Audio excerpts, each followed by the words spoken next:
you have a couple of people doing tentative stuff?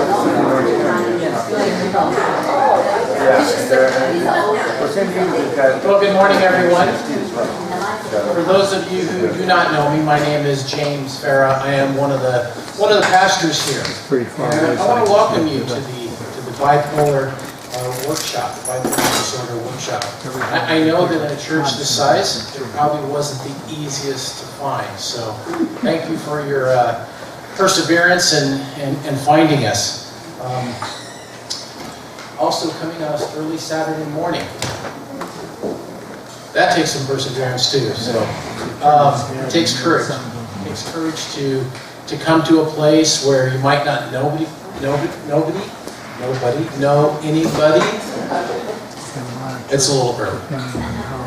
But I do want you to know that we here at Fringe Church, we are committed to partnering with the medical community to address mental health issues and how we as a church can better care for those people in our community as well as those who are in the church. I'd like to go over the schedule with you. If you have your schedule here in front of you, and I know I need to stay by the mic, and it's hard for me to be tethered. So if you look at the schedule, it's on page 2. In a moment, Dr. Okamoto will come up and he'll introduce our speakers. We will have 2 speakers, Dr. Mike Tramell and Dr. Dan Suzuki. And after that, we'll have a little bit of table work for you guys to do there at your tables. We'll have a break. You can get some refreshments, and the restrooms are in the back, right behind that wall right there. When you have to speak, make sure you're within about a foot. Also want to introduce you to who is here on the back tables. Can you please identify yourself, say who you are and where you're from? Hi, my name is Paul Balu. I'm with NAMI, Orange County. I work in our Faith group, which is a faith-based part of NAMI. I live in Mission Diego. I'm Shereen Perez, and I'm volunteering with Paul for NAMI. I'm also representing the East Side. Well, by the time I get there, it's not speaking. Free seminars too, so I'm volunteering. I'm Laura Gaffney, and I work out of BPSA at St. Joseph, and we work with peers toward our goals to help other people with bipolar and depression. And I'm Nasser. I'm from Irvine. I'm a volunteer here at BPSA. Wonderful. Thank you very much. You'll have more of an opportunity to meet them later at the break. If you have not had an opportunity to sign up to register, please make sure you do that at some point, okay? Well, I am going to pray, and then Dr. Okamoto is going to come up and introduce the individual speakers. Won't you please bow your heads with me? Father, thank you for this morning. I pray that your Holy Spirit would guide us as we learn more about bipolar. Lord, in a room this size with this amount of people, Lord, I know that there are people who are struggling. Lord, I pray that you would give them the hope that they need, and that they would find direction and help, and ultimately healing that only your Holy Spirit can provide. Lord, thank you for these professionals that are here to help guide us in this area that, frankly, Lord, I know that I do not have any experience in. So thank you for them. Thank you how you have trained them, how you have guided them to help bring healing to the church. In Jesus' name, amen.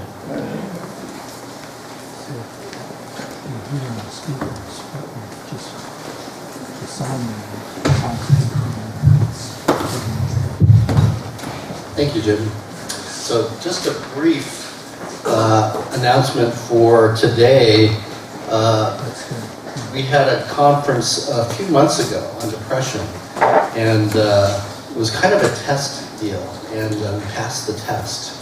So mental health is a huge issue with the church, and more churches are speaking to it and to the suffering that goes on within the congregations. And we're part of trying to help educate the church and integrate what we know about healing these conditions and what the Bible says about healing. So I think that has started to become a big thing here.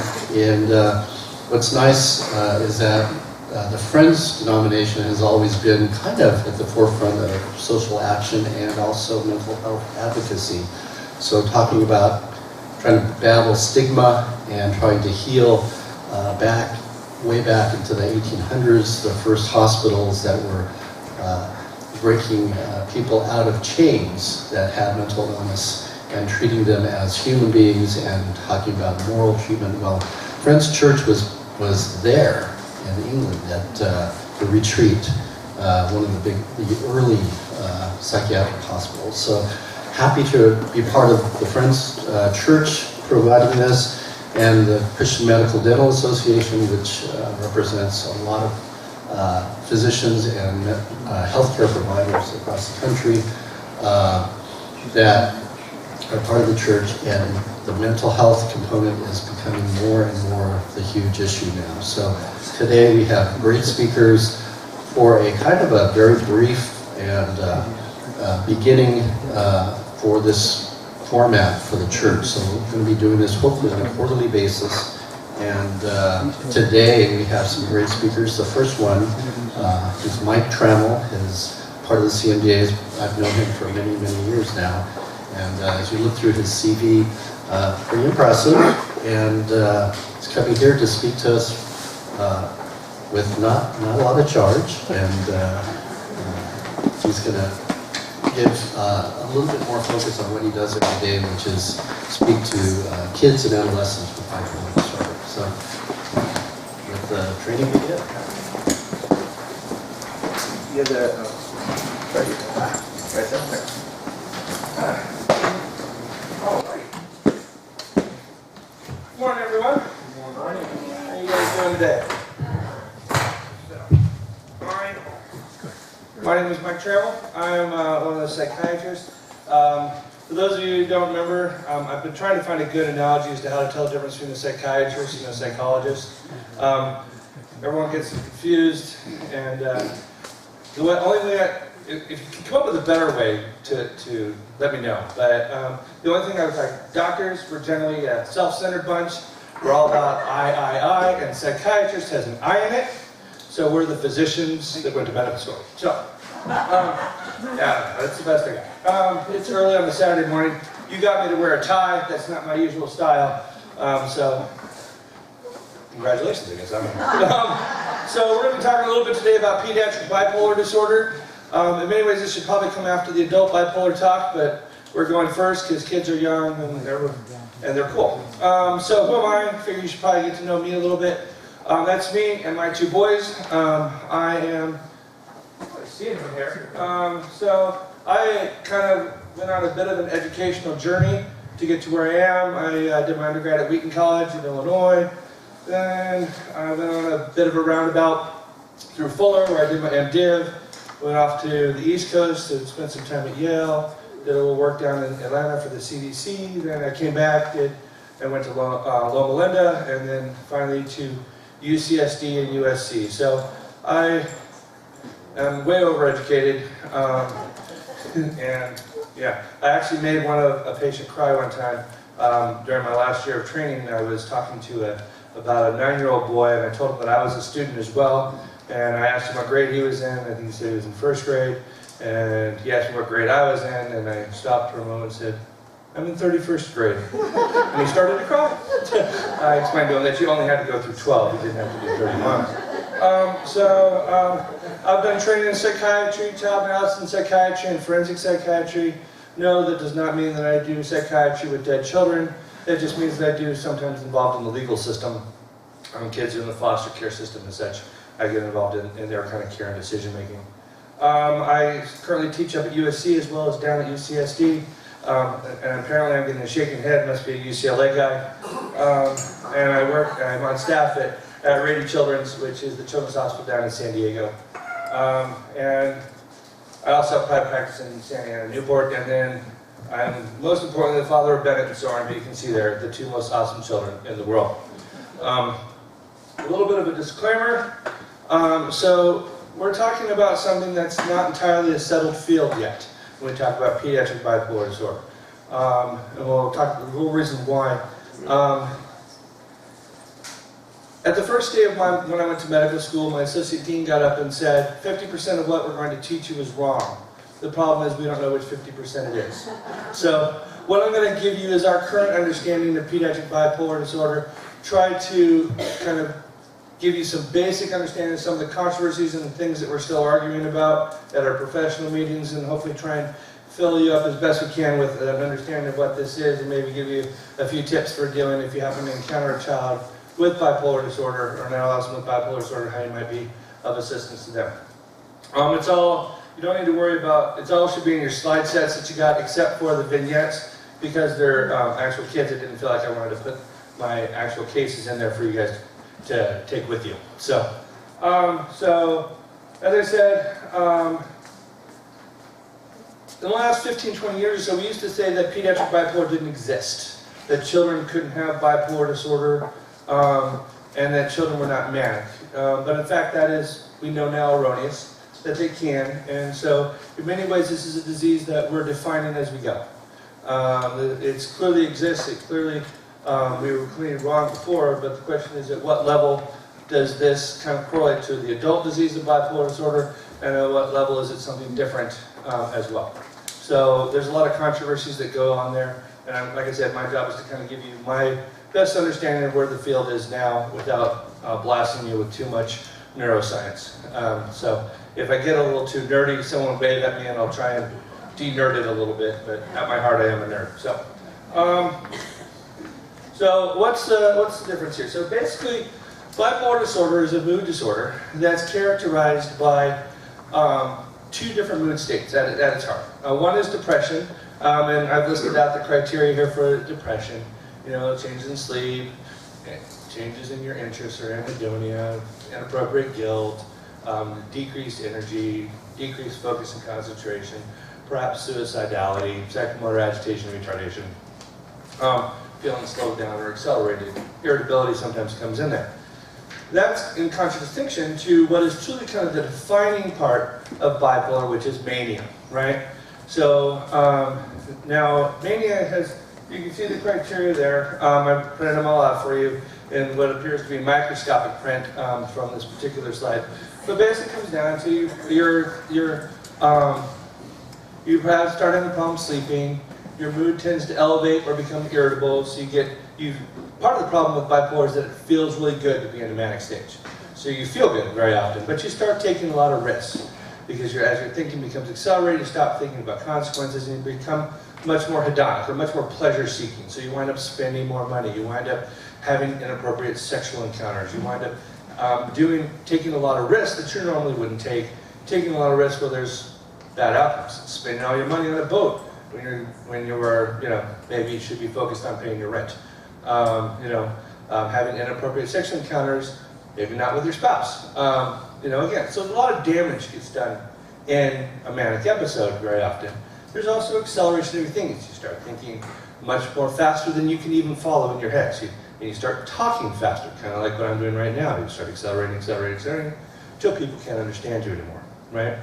You often will become disorganized in your thinking. As your thinking gets faster and faster, you may become psychotic. You may hear things other people don't seem to hear, see things other people don't seem to see, or develop odd beliefs about yourself or the world around you. Paranoia is pretty common in those kind of situations. You may think of yourself as a super important person. You may think of yourself, I had one patient who I could tell where he was in his manic escalation as to who he thought he was. He would start off thinking he was a prophet, then he would go to Jesus and then God, and then as he would come down, he would kind of go in reverse order, kind of as he would de-escalate off of that. So he's a little bit more extreme, doesn't always have to go that extent, but as your thinking accelerates, you get progressively more and more confused very often. And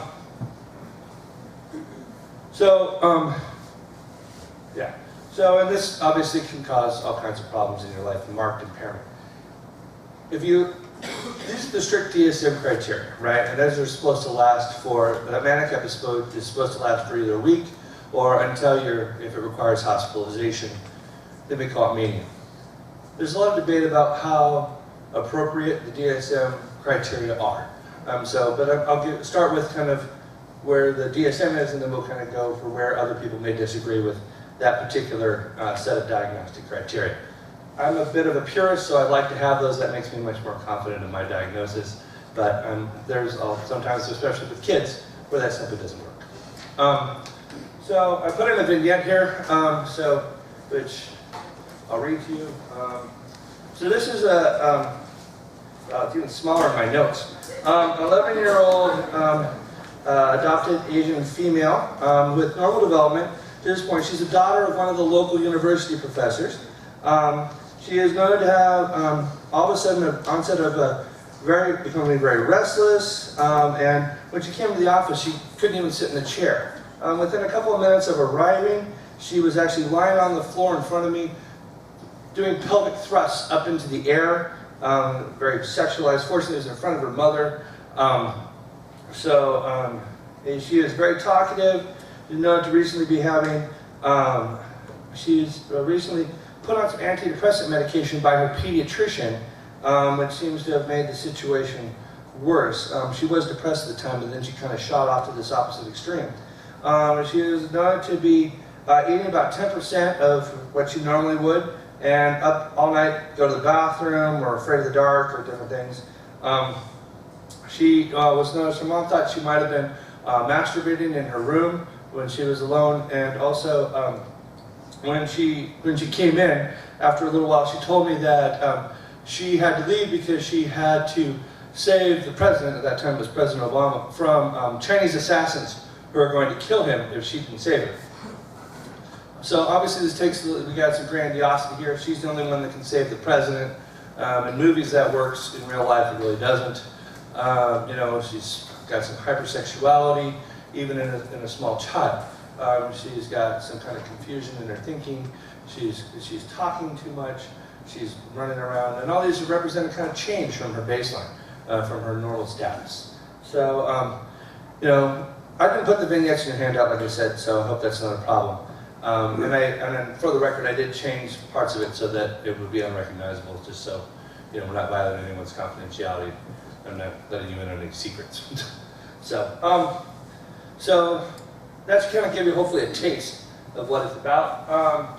There's different subtypes of bipolar disorder as well. If you've never had a manic episode, but you kind of come close to a manic episode, we call that hypomania. And you can see I laid out the criteria there for you on the slide. So it's kind of a bipolar light, or mania light, if you will. It's a little harder to diagnose because it tends to not be as extreme. If you've ever had a full-blown manic episode, then you don't get to be bipolar 2, you're bipolar 1 by definition. But if you've only had these hypomanic episodes, then you might be labeled a bipolar type 2. Again, kind of a different way of approaching it. So they tend to be, the periods of elevated, irritated mood, increased goal-directed activity, increased energy are kind of characteristic of it, but it may fall short in terms of meaningful criteria for a manic episode.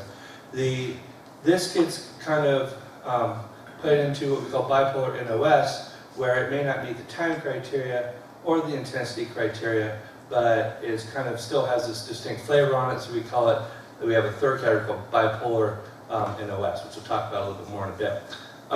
The addition, if you've never had a depressive episode and only had hypomanic episodes, you might qualify for what we call cyclothymia, which is kind of like bipolar, but not to as great an extent. So the extremes are not quite as extreme. Still can be problematic, still can be pathologic, but just trying to make this accessible to everyone. Just think of it as not quite as bad, but still problematic bipolar disorder. So a very difficult diagnosis to make, at least for me, in kids, because kids tend to have a certain amount of lability kind of inherent in them anyway. So, additionally, on here we didn't talk about is mixed states, this is the exciting time where you basically have a full criteria for mania, as well as for depression at the same time. Those are more rare, but they are even more problematic and more dangerous, as you can imagine, where if you were depressed and suicidal before, now you also have the bipolar energy that goes along with that depression and a certain amount of agitation. So it's even more difficult. And I found a picture of this graffiti on the internet. By the way, all my pictures straight up stolen off the internet. So, you know, don't attribute them to me or this being original. I didn't have time to cite every little thing underneath it, so just know that I stole them all, okay? So, please don't sue me or accuse me. Just figure it's not really mine. But the devil and God are raging inside me. I thought that was about the best quote describing a mixed state that I've ever heard of, where the devil of depression and the mania of God fighting it off inside you. And you can imagine what chaos and what discomfort that would generate inside you, and how much of a danger state that can in fact generate. So now that's kind of, in summary, I had to give you kind of the basics of bipolar because you're going to hear way more about that from Dr. Suzuki in a lot better terms than what I could present. That's kind of, all that mostly applies to adults, right? Now, how are kids different? Kids are in many ways very different than adults. In many ways, pediatric bipolar and adult bipolar are different disorders. They're not the same thing. Some ways they bleed into each other and there are parallels, but other ways they're not. So, you know, that with kids, you are more likely to have an irritable mood rather than an expansive mood. So you don't have often that euphoria that you see in an adult bipolar manic state, but instead it's more of an irritable mood. Irritable mood is, of course, as we'll talk about in a little bit, characterizes a lot of different mental health disorders in children, unfortunately. So whenever you see it, you have to consider bipolar, but you have to consider a lot of other things as well. The time criteria are different. There's a lot of argumentation about how long a manic or depressive episode can last in a child. There are reports of them lasting over a year, sometimes going back and forth, what we call what is referred to vernacularly as rapid cycling. But as a general rule, you know, the time frames get a little distorted when you start talking about children as well. A lot of people don't feel that the week of a manic episode should count when it's with a child, that it should be a much more reduced time. Again, that's one of the controversies in the field at the moment in terms of how long those things should last. Bipolar tends to be a very genetically driven disease, especially in kids. About 80% of the disease we can attribute to being genetically inherited from mom and dad. If mom and dad, or there's a big family history of bipolar disorder, it's much more likely that the child will have bipolar disorder. We don't see a lot of bipolar coming out of the blue as a general rule, you know, where there's no family history of it. But bipolar in adults can get misdiagnosed a lot too, as I'm sure Dr. Suzuki will talk about, that there's a lot of things he's labeled bipolar that probably aren't. You know, if you're using meth, that can make you look a lot bipolar, even if you're not. So there's, in addition, there's multiple genes and epigenetic factors going on, which we probably don't want to get into today. I gave you some of the brain regions that are associated with pediatric bipolar there that are different than the ones in adult bipolar. So there's again, we know that there's brain functional changes that are different in kids than in adults. So if you want to get into it, you can, but it gets a little convoluted after a while. So I'll be happy to chat about it if you want. Now, I'm a public health dude. Part of my training was in public health, so I got to talk about epidemiology for a minute.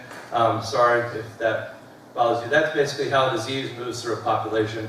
So, as I said, I'm a bit of a nerd. So, and if you talk to adults with bipolar disorder, about 60% of them will describe having symptoms while they were still in adolescence or while they were in childhood, before they became an adult. So we know that kind of being an adult with bipolar disorder probably means that you had some level of symptomatology, whether or not it was picked up or not in your childhood and in your adolescence. we've seen a lot of increase in terms of the diagnosis of bipolar disorder in the population, in pediatrics as well as in adults. There's a lot of different reasons for that. Some of it's probably misdiagnosis, some of it's probably an awareness of it that we were picking up now that we weren't picking up before, or attribution to bipolar where before it may have been attributed to something else. Which is a recurring problem now in terms of sorting out what symptoms are due to what disorder, especially when things that have comorbidity. There's a recent meta-analysis that looked at kind of the incidence of bipolar disorder. If you use the strict kind of adult criteria that we talked about at the beginning, then there's about 1 to 2% rate of pediatric bipolar disorder pretty much across the countries, in all the countries that they surveyed. If you use kind of the softer, we call subsyndromal symptomatology, we'll talk about here in a little bit, that the incidence rate actually is highest in the US at about 6% of the population. So a lot of it depends, again, on what your criteria are as to what you actually find when you look at such things. As is true for, as you would expect for anything, right? If you change what you look for, the rates you find it, they're going to differ. I have a little, I want to give you a piece of this. This is, I have a video clip here of what, this is kind of a classic manic kid. It's been taken a minute for me to pull up. My PC PowerPoint didn't like their Mac system, so, but we think we've got a workaround here. So I'll just stand here and babble for a minute while they pull up the clip, and I'll keep talking. Maybe I'll shift to telling you about how awesome my kids are because they're really great. Or we can talk about something else. It'll come up here in a second. Confident. Yes? No? Yeah, they're there. Okay. So again, totally plagiarized off the internet, but this should give you a taste of what it's like. Becca, how old are you? I'm 12. Did you just think of something funny? Not really.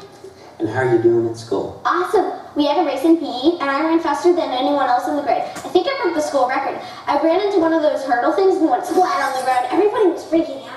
Did you hurt yourself? There was some blood, but I like to see blood. It's really cool. And how are you doing in class? Real good. The work is super easy. Your mom says you're failing a lot of classes.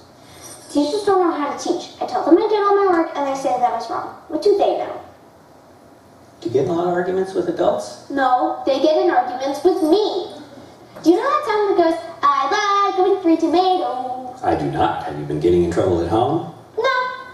And your mom says you got grounded for throwing a ball at her head. That was just a joke. Let me ask you about your moods. Do you always feel as good as you do right now? Oh yeah, And how long has that been going on? forever. And how do you feel about yourself? Do you like yourself? I'm a great dancer. I'm going to be the star of the school musical. And do you have any other special talents, things other people don't have? When I close my eyes, I can hear people's thoughts. And what do you hear? I can hear the teacher saying she's not going to make me take the test because I know it already. And is it like a voice out loud in your head? Sometimes. Are you hearing it now? No. Do you have a lot of energy? My mom says I'm the energetic bunny. Very good. Do you do that in class? Oh yeah, it's so funny. When I dance, it's a fancy dance. A fancy, fancy, fancy dance. Whoop. I hate this. Stupid thing is broken. My mom is always buying me junk. Let me have a look. Here, I think I got it. Great, thanks.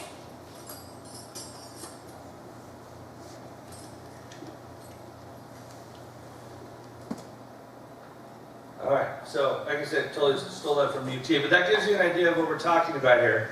You know, you could look back at your criteria if you wanted to and say, okay, what of symptoms of mania was this child displaying? You know, she was talking a mile a minute. She was grandiose. You know, she was the best dancer in the world. You know, she didn't feel like she needed the same rules of school needed to apply to her.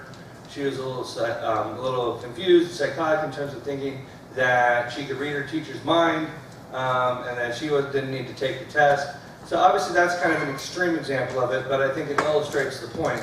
You know, and you can see how she bounced around back and forth between My mom always buys me junk. I hate it. Oh, thanks. And she's dancing a second later. I mean, she's all over the place. Her speech is rapid. Her thoughts are jumping from subject to subject.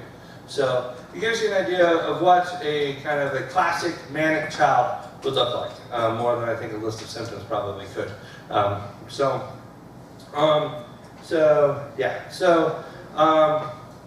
guess I can dance it now. All right, so you kind of hopefully got a taste for what mania looks like. In terms of depression, isn't this a sad-looking boy? This is the saddest boy I think I've ever seen. I can find a picture of him on the internet. So as we kind of look historically with kids and adults in bipolar, oftentimes depression will precede their first manic or hypomanic episode. That often you'll get depressed and then it'll kind of resolve and then things will be okay for a while, then you may see another depression before you finally see a manic or a hypomanic episode. This is a problem for a couple reasons. First of all, if you walk into my office and are depressed and you have no flags or warning signs of mania, I may give you an antidepressant medication, which may in fact induce a manic episode. Some of the medicines have been known to do that they increase the risk for becoming manic or in a mixed state where you're manic and depressed again. So we don't want to do that. So we always try and look for that and make sure that that's not there, but sometimes there's not a lot of warning signs or flags that it's actually there. So additionally, while people tend to take apart their lives in many ways during the manic phase, they don't usually kill themselves during mania. Usually, if a bipolar person is going to kill themselves, usually they do it during the depressed phase or in a mixed state. So in many ways, this is the dangerous part of bipolar disorder. So you kind of have a catch-22. The typical medications that we use for depression are going to make the situation worse, but you may not even see it coming as a physician. So that's partly on us, but something also to be aware of. If you have a depressed child, or for that matter adult, you need to keep in mind that if somehow that diagnosis of bipolar was missed, it's something you need to be looking for as a reaction to the medication. Oftentimes what we'll see as well is that if you've got a manic episode, you're not sleeping, you're maybe not eating, you're burning up, in many ways, and then you crash. And oftentimes after your manic episode, your hypomanic episode, you may slip down into a depression as well. So I talk to people about kind of their emotional house and how I want them to be able to go up and down the stairs in their emotional house between the first and the second floor, have good days, have bad days, but I don't want them in their basement or down in the septic system, and I don't want them in the attic or up on their roof trying to learn how to fly.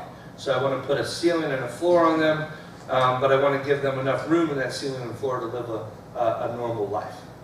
And how constricted that ceiling and floor get, in many ways, depend upon how severe the disorder is. But you try and keep it just enough to keep them in the realm of kind of normalcy, but not so much as to turn them into an unfeeling robot. So that's the other line that we try and walk as we go forward. And my bipolar, which is a chronic disease, tends to be a journey as opposed to a state, right? Because we're always trying to walk the path together as it provides. So moving right along, I've got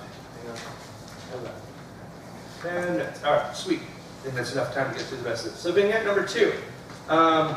So I was called to see about a 15-year-old female in the juvenile hall. I worked there part of the time. She was, it's much easier to read here. She was originally taken off her unit for testing positive for marijuana. Now, how you would smoke marijuana on an inpatient juvenile hall unit, I don't know, but she, on the screening test, she was found positive, and so she was taken as well as 2 others. Turned out it was a false positive with a confirmatory test. So they sent the other 2 girls back to the unit, but she, while she was out of the unit in kind of a more specialized, shall we say, part of the juvenile hall, she stopped sleeping, and she became progressively more confused. Her grooming went down into went down. She would urinate in the toilet and then drink it. She started smearing poop on the wall. One time when I came to see her, she actually flashed me, which is not really what you want to see when you have a minor. That's not a good call. So she progressively became more and more disorganized in her thinking, more and more psychotic. Her dad, who had also done time in prison, thought she was faking it. Actually, he told me that he thought it was all PMS. I'm like, no, this is not what PMS looks like. He had his own set of issues. So eventually we had to hospitalize her in the hospital, and he insisted that they try a Native American ceremony to heal her first, involving a crow's feather and burning sage. That failed to stabilize her mood. Then we put her on a medication called Zyprexa, and she actually did really better in about 4 days. Was really kind of able to stabilize, very quick response, and did pretty well. Doesn't believe me when I tell her these stories of what happened. I'm like, I was there, I saw it. But she subsequently has moved away, but keeps in contact with one of the other probation officers, and so I actually hear she's doing quite well. But again, it just took a little bit of medication being applied at the right time, and she was moving into a much better place.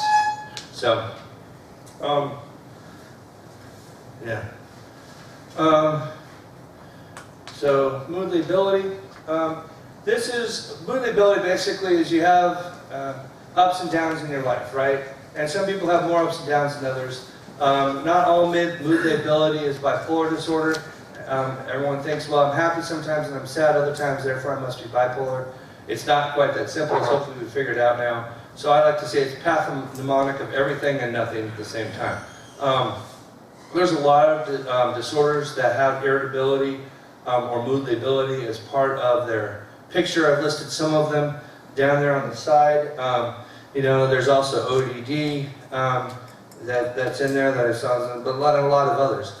We look at some of the big things. If there starts to be aggression that becomes problematic, then I like to think of that by definition we've kind of moved off of the kind of normal ups and downs of life. If we're getting aggressive or violent, if there's a drop in their performance, especially in school. A lot of my patients are in school, and so that kind of gives you a hint as to whether or not it's hard to be manic and be able to study much. Or it's hard to be really depressed and be able to study well. So, you had a high-performing, 3.6 GPA, and now all of a sudden they're failing most of the classes, well, then something else is going on. It's not just mood lability.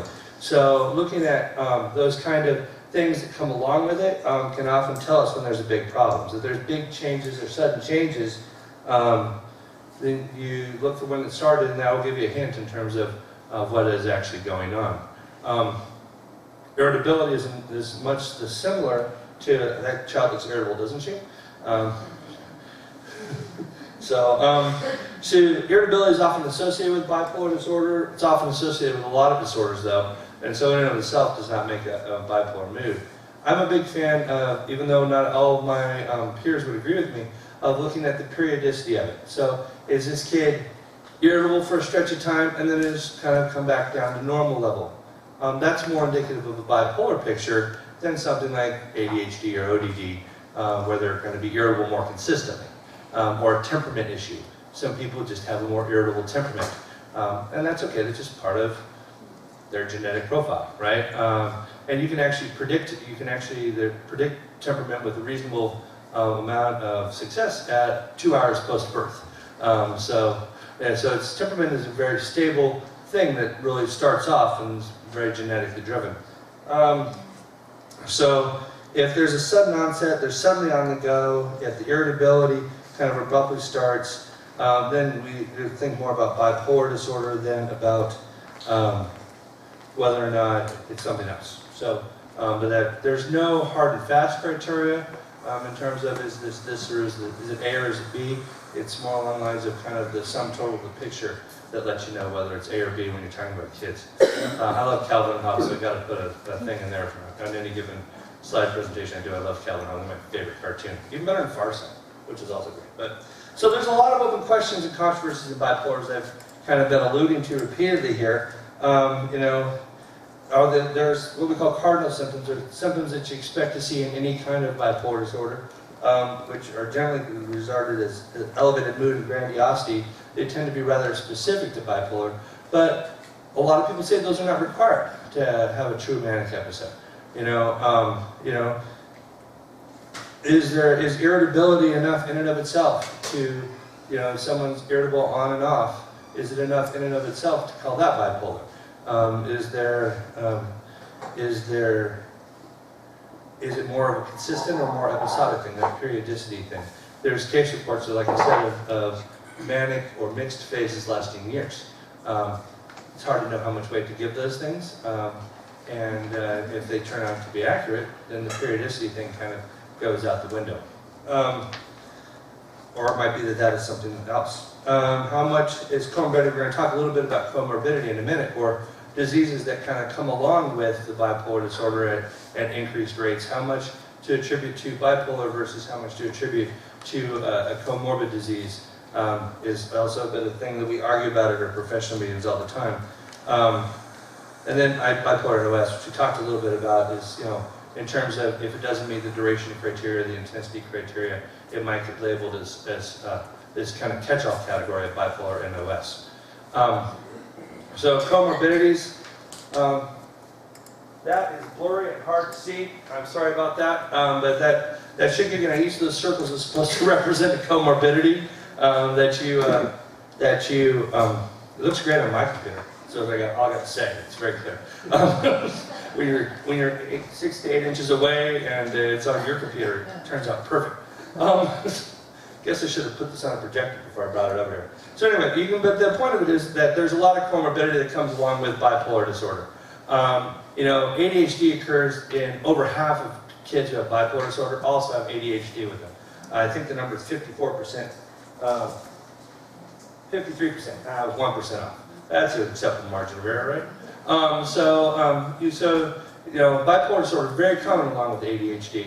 Now, for those of you who are not familiar with ADHD, also a syndrome with high energy states where you're moving around, bouncing around a lot. Can look a lot like mania. Did you have a question? No, just scratching. Okay, scratching your hand. I like questions. I know I'm supposed to wait till the end, but my reflex is to always call on people when they have questions. So, you know, oppositional defiant disorder, conduct disorder. These are kind of things where conduct disorder in itself can have a lot of aggression or violence associated with it, which is one of the things that we, you know, kind of makes you automatically jump towards bipolar disorders if there's that. So there's a lot of how much do we attribute to the bipolar, how much do we attribute to the ADHD. Why is that important, you may ask? Because oftentimes the treatment of one can make the other worse. You know, so I may treat your ADHD and destabilize your bipolar. And so things can get a little conflicted. I actually had this conversation with a young lady, day before yesterday, who wanted me to increase her stimulant medication while she was in the middle of a manic episode. And I told her, no, we're going to stop your stimulant medication until we get control of your mood, and then we're going to go after your ADHD. She didn't really like that very much, but that's okay. You don't have to like me. But the point is that it's, you know, there's some things that we can do that may not be good for the other things that are involved in these things. Substance use disorder is almost increased. It starts off at about 9%. It goes up as you get older. I assume Dr. Suzuki's going to talk about that a little bit more. It both looks like bipolar disorder if you're using the right substances, and it can make bipolar disorder worse, and tends to co-occur with bipolar disorder anyway. Some people use it to try and regain their manic states that they may have lost because, as I said before, mania often feels really good, even if it is a destructive state to be in. So people want to get back there. I've found it usually takes at least 3 episodes of treating manic disorder before someone is willing to acknowledge that this may not be a good thing for them. That it takes a little while for them to learn that. Because how could something that feels so good be so wrong? You know, which I think is human nature. So yeah, we talked about that. Attribution gets difficult. So again, this is kind of a slide in an attempt to, I'm out of time. Slight attempt to kind of separate ADHD from bipolar disorder. If you think maybe I have ADHD, maybe I have bipolar, these are some things to consider. You go through those criteria, they'll kind of move you into a kind of trying to figure out what's what off of questions I ask myself when I'm trying to sort out what's going on. We can skip the vignette. Treatment, I'm going to throw this one here because it's important. I'm a big fan of using treatment that involves both medication for bipolar disorder as well as psychotherapy. Medication is required. Unfortunately, bipolar disorder, we haven't found a cure for it yet. It is a chronic disease, and as such, like high blood pressure or type 1 diabetes needs to have medication to kind of stabilize it. You don't get to run it, you don't get to stop the medication, or you're at risk for kind of destabilizing and falling back into a depression or elevating into a mania. I tell people it's not a matter of if, it's a matter of when. But I'm also a fan of psychotherapy for it as well. I found it to be very helpful in terms of helping people understand what's going on and managing their life, as well as getting support groups like the two we have behind us, the Depression Bipolar Alliance and NAMI. Fabulous groups, and I think are really helpful in terms of helping come alongside these people in their journey, as well as come alongside their families of people who are in this journey. And make no mistake, it is a journey. So I gave a little slide in terms of when to see a professional. Basically, if you think it's bipolar, you need to see a psychiatrist. If things are just not going great, but nobody's in danger of going to the hospital, probably as a therapist. But if things are really spinning out of control, then make an appointment with the therapist as well as the psychiatrist simultaneously. If you think, hey, do I need help in this situation? The answer is probably yes. Okay? If the thought is going to cross your mind, the answer is probably yes. That's a big warning sign and a bell sign for you. Self-harm. Self-harm is not always in bipolar disorder. It's probably more common in a couple other disorders, but that was one of the things that I was asked to talk a little bit about. Self-harm being in suicidality was one thing. That's usually a product of depression or a mood disorder. Very often can be thought disorders as well. That's an emergency. You need to go and see a psychiatrist and probably a therapist right away. Maybe go to an inpatient ward if necessary.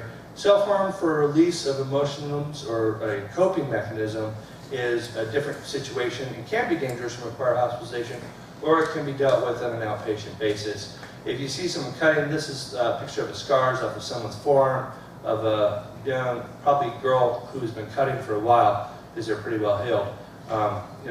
It gives you an idea of what to look for. People who cut tend to like to do their forearms and thighs, lesser extent their abdomen. So those are generally the easiest places to look. And if you see that, you probably need to get that person help if they're not already getting help. If you see it on one of your daughters or granddaughters or on yourself, it's worth going after. It's a coping skill. It's not a good coping skill, but suicidality is a worse coping skill. And so I would say if you see something like this, it's time to get some help. I was going to give you a case study about Elijah. I think Elijah probably was a closet bipolar.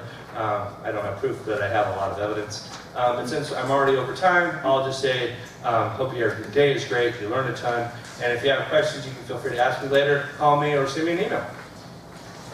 Thank you.